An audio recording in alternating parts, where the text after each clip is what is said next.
stato un risveglio drammatico per Mestre e dintorni dopo la pioggia incessante che in poco tempo ha allagato strade, marciapiedi, garage scantinati.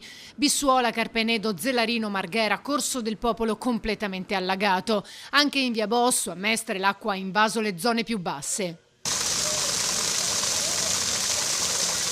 Per fortuna siamo riusciti a tirar fuori le macchine, le moto, tutte le cose veramente importanti, perché l'acqua continuava a salire. Siamo usciti, quando sono uscito per portare fuori la moto, ho visto che il piazzale del parcheggio proprio vicino a casa mia era strapieno d'acqua, sopra i marciapiedi, e nella discesa per scendere ai nostri garage scendeva una cascata, sembrava una cascata d'acqua e continuava a premere, spingeva nei nostri garage.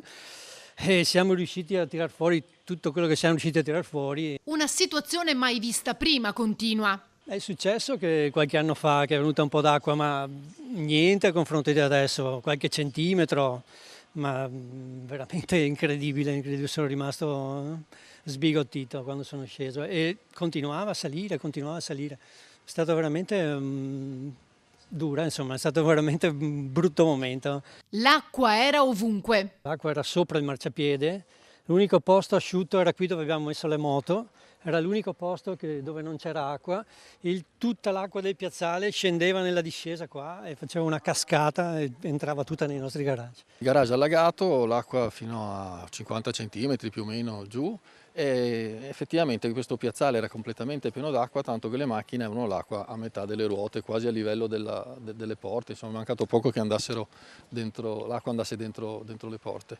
Qualcuno in un'altra zona ha addirittura pensato di attrezzarsi con remi e canoa per potersi spostare. Grossi disagi anche a Favaro e Campalto, con via Gobbi allagata dalla rotatoria di via delle Felci. Sono intervenuti anche i Rangers per aiutare i residenti e i commercianti, come il titolare del panificio da Luca che ha rivolto un messaggio alle istituzioni.